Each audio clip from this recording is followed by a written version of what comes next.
Hello दोस्तों, नमस्ते। कैसे हैं आप लोग? आशा करती हूँ अच्छी ही होंगे। मेरे चैनल में आप सभी लोग का स्वागत है। मैं आज लेकर आई हूँ जोग गीत। आप लोग सुनिए। अगर आप लोग को अच्छा लगे तो अपना आशीर्वाद प्यार दुलार जरूर दीजिएगा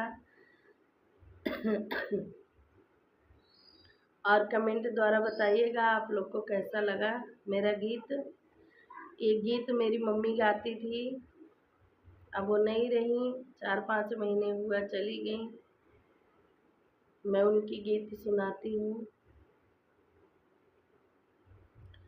अरे माई छोट मोट दूल्हा कबूतर ऐसन बोली। अरे माई छोट मोट दूल्हा कबूतर ऐसन बोली। अरे माई जहाँ दुल्हिन देई जाली नाए। अरे माई जहाँ दुल्हिन देई जाली नहाए हो। ओहावा दुल्हे राम कपड़वा लिहले जा। अरे माई जहाँ दुल्हिन देई जाली नहाए हो। ओहावा दुल्हे राम कपड़वा लिहले जा। अरे माई छोटा मोट दूल्हा कबूतर ऐसन बोली। अरे माई छोटा मोट दूल्हा कबूतर ऐसन बोली। अरे माई जहाँ दुल्हिन देई बार झारे जाली। ओहावा दुल्हे राम सिंघोरवा लिहले जा।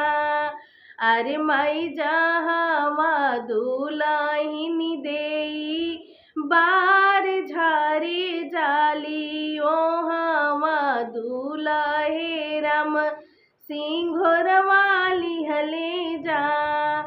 अरे माई छोटा मोट दूल्हा कबूतर ऐसन बोली।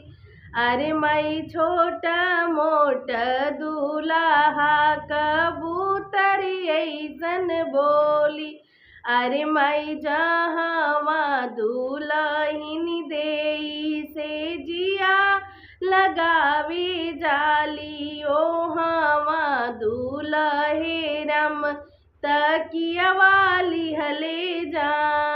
अरे माई जहाँ दुल्हिन देई से जिया लगावे जाली। ओहावा दुल्हे राम तकियावा लिहले जा।